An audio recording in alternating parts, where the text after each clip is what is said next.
So my video tonight is over the article Let Us Grow, Universities Collaborating with Nonprofits to Provide Child Care Development Educators with Garden Knowledge and Experience. The main goal of the article was to bring in gardening and horticultural education into a daycare system. And so, daycares, they teach children their basic numbers, alphabets, colors.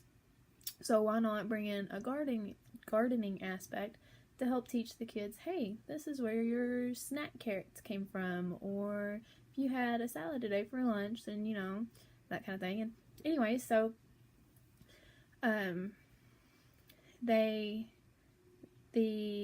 university and extension agency came up with workshops, and they took place on Saturdays from 8:30 to 3, and it taught them things like the basics, how to fertilize, how to irrigate, how to build a raised bed, what soils to use, what makes up a soilless mixture, how to transplant, and then they brought in tools and your proper pruning and planting dates and all this, and it's kind of like your foundation for having a garden. And then but before they started to discuss it, the educators had to take a pre-test, and they wanted to see how much they knew before they had gone through all this training. And then at the end of it, they had a post-test, and the pre-test they scored like an 18%, and then on the post-test, after them learning everything,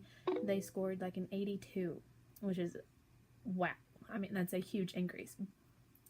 And so then to implement it into a daycare's learning curriculum, they, like you have the song Row, Row, Row Your Boat, so then they would sing Dig, Dig, Dig Your Soul.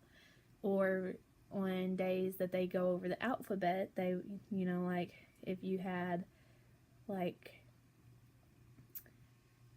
W was for watering, and so they talked the whole day about watering, and then they would go out and have their raised bed, and they would properly water the garden and teach the kids, this is what you do, this is how you do it, this is why you do it.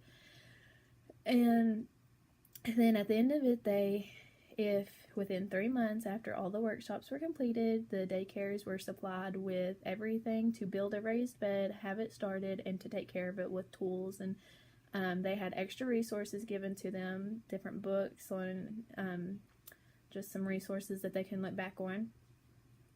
And in 3 months, if they have implemented all this and they have it into their learning curriculum, then they were gave a certificate of 3 hours of training. And with daycares and stuff like that, you have a license, and you're supposed to go through so many hours of training, so it helps them keep their license, and it benefits them in the end, as long as benefiting the children and teaching the children how to be hands-on. And then it shows that the kids had better test scores from the science because it was applied, and they used it, and they understood after a while. The only downfall was some daycares did not go through with it. They didn't put a raised bed together. They didn't put it into their classroom or anything. And some daycares or in-home services ended up closing down, or the trained employees left their business. And so some of it wasn't able to be continued. But if they could take and educate all the employees and all your new people before you leave, then it would help keep it going and keep it in a cycle for years and years to come. And then that follows with the children throughout. But it's good that the teachers, in the end, it's good that the teachers wanted the help and they wanted the experience, because they knew that they didn't have enough background information to really feel confident bringing it in and implementing it in a way that a child will understand. And